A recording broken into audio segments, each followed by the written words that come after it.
말씀을 전하겠습니다. 자, 주님은 십자가 위에서 이제 절규하셨습니다.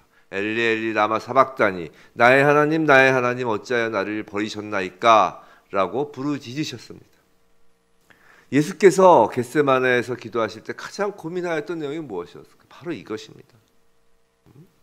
육체적인 죽음도 물론 100% 인성을 가지셨기에 두려우셨겠지만 그의 영혼이 하나님과 일순간이나마 단절되어야 한다는 것은 더욱 견디기 어려우신 일이었기에 그렇게 땀이 피가 되도록 기도하신 것입니다. 하나님과의 단절은 곧 지옥의 고통을 당하는 것이라는 것을 아셨기 때문이에요. 우리가 새벽마다 암송하는 사도신경이 있죠. 이 사도신경 중에서 장사된 지 사흘 만에 라는 구절이 있죠. 근데 원문에는, 그래서 영어 성경에는 이렇게 번역된 게 많은데, 장사되시어 지옥에 내려가신 지 사흘 만에 라고 되어 있어요. 그래서 중간에 지옥에 내려가신 지라는 부분이 빠져 있어요. 다시 번역 사도신경에는. 뭐 그것이 신학적으로 맞는 것이냐 뭐 그런 걸 여부를 떠나서 지금 예수께서는 십자가 위에서 하나님과의 분리를 겪으신 것입니다. 엘리 엘리 라마 사박다니, 나의 하나님 어찌하여 나를 버리시나이까. 하나님과의 분리를 경험하신 거예요.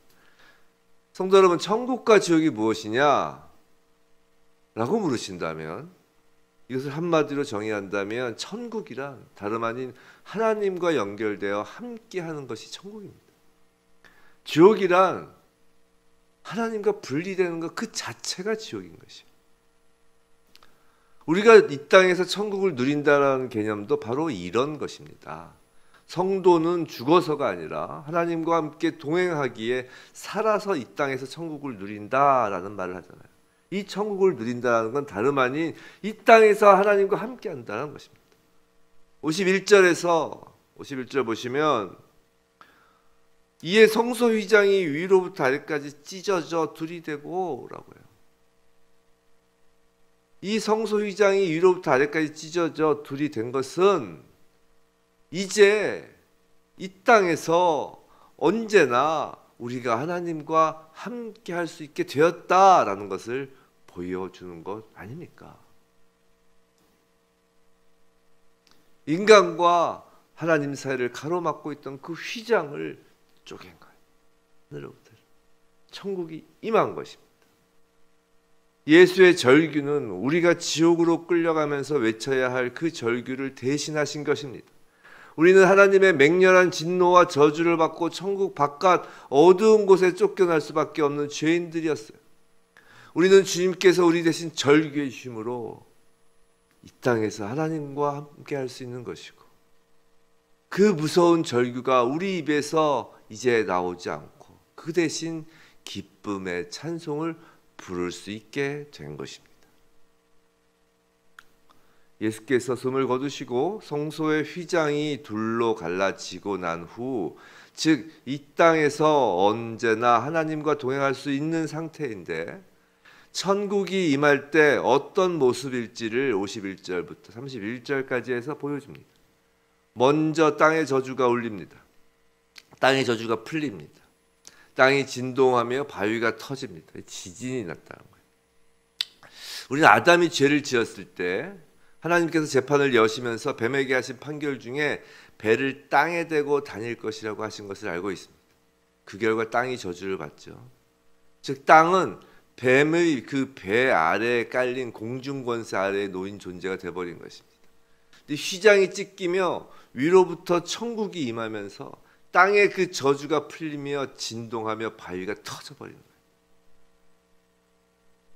또한 사망 권세가 깨어지기 시작합니다. 무덤이 열리고 죽었던 성도들이 사망에서 생명으로 옮겨지는 것입니다. 그리고 예수의 부활을 첫 열매로 하여 모든 성도, 사망 권세가 깨어져 생명으로 옮겨진 성도는 거룩한 성 새 예루살렘으로 들어가는 것입니다. 근데 오늘 성경은 이것을 당시 실제로 발생한 일로 기록하고 있어요. 앞으로 그럴 것이다가 아니라 실제 지금 발생하고 있는 일로 기록하고 있다는 것이에요. 이것이 무엇을 말해주고 있냐면, 그건 우리가 이미 이 땅에서 하나님과 함께 한다는 그것은 그 자체로 이미 우리가 사망 권세가 깨어져 죽은 자에서 산 자로 옮겨진 것이란 것입니다. 이 땅에서 부활의 능력으로 살아가는 존재라는 것입니다. 오늘 말씀은 상징이 아니라 우리에게 현실이라는 거예요. 성도 여러분, 그런데 그럼에도 불구하고 우리는 여전히 이 땅에서 천국을 누리지 못해요. 우리 입에서 찬송도 나오지만 또 한편 죽겠다 죽겠다 외치게 되고 하나님이 나를 버리셨나요? 라며 한탄하기도 하는 거예요. 현실은 산자가 아니라 차라리 죽는 것이 낫습니다 라고 죽음을 소망하는 죽은 자의 모습을 보이기도 해요. 죽은 자를 살리시는 그 기적과 그 부활의 능력을 내 안에서 찾아볼 수 없는 경우가 너무나 많습니다.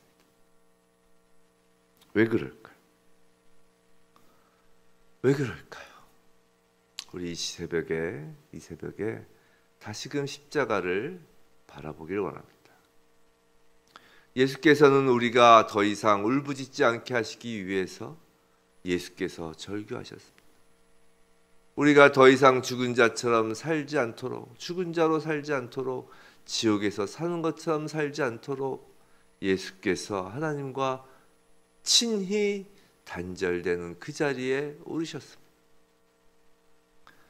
그러고 예수께서는 부활하셔서 지금도 살아 계십니다. 예수 당신의 생명을 던지시며 산자로 옮겨진 그 사람들을 바라보고 계십니다. 예수께서 살아서 지금 산자들을 바라보고 계신 거예요. 그냥 멀리서 팔짱 끼고 잘 살고 있나?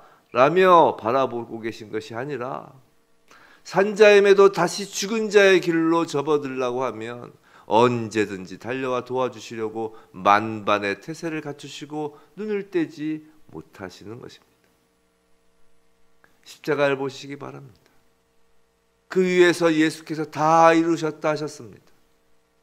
그런데 우리 인간은 우리 자신이 무언가 더 이루려고 합니다. 성도 여러분, 인간이 스스로 이루려고 하는 모든 것은 그렇기 때문에 십자가와 정반대의 길을 걸으려는 것입니다. 인간이 스스로 이루려고 한다면 예수님의 죽음을 욕보이는 것입니다. 예수님이 다 이루셨다고 하는데 뭘 더 우리가 이루려고 합니까? 모든 것을 다 이루신 예수님, 살아계신 예수님, 우리 주님을 부르면 되는 것입니다. 만일 정말 누군가 죽을 것처럼 힘든 때도 주님을 찾지 않는다면 그건 마음이 굳어가고 있다는 증거예요.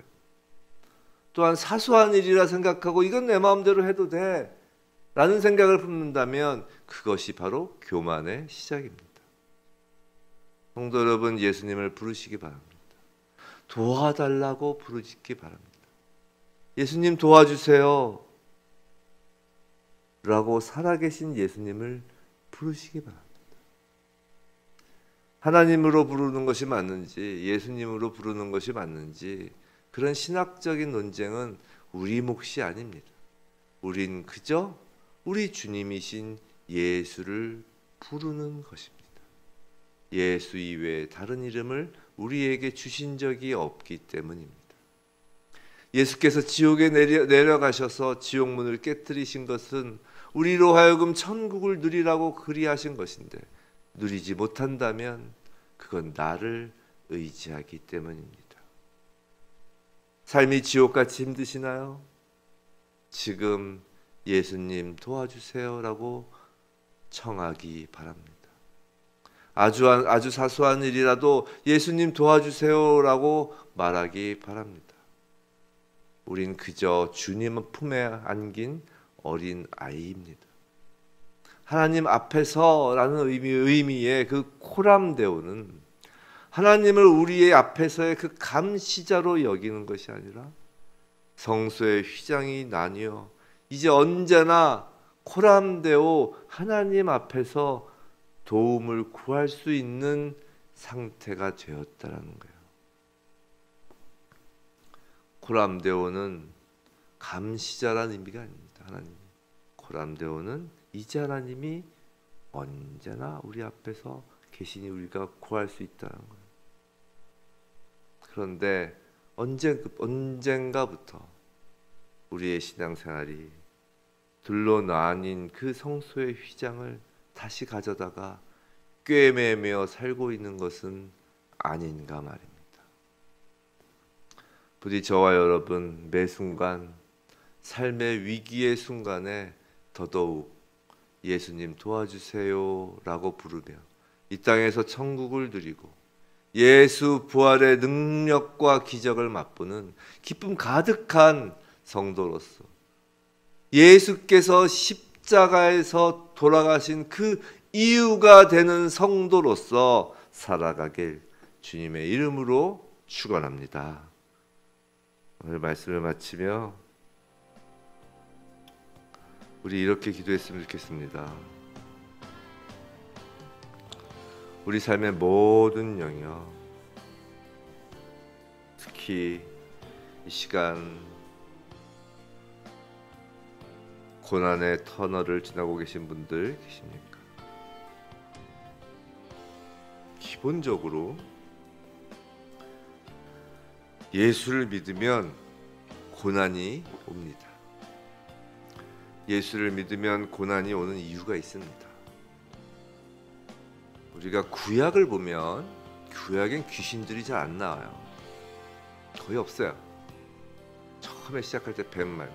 신약에 딱 들어가면 예수님의 탄생부터 시작해서 난리가 납니다. 귀신들이. 광야에서 예수님을 넘어뜨리려 하고 무덤 앞에서 온갖 귀신들이 예수님이 지나가는 곳에서마다 난리가 납니다. 또 구약엔 귀신이 없었고 신약에서 있어진 건 아니에요. 이제 예수님이 이 땅에 오셨기 때문에 귀신들이 발호하는 것입니다. 발호.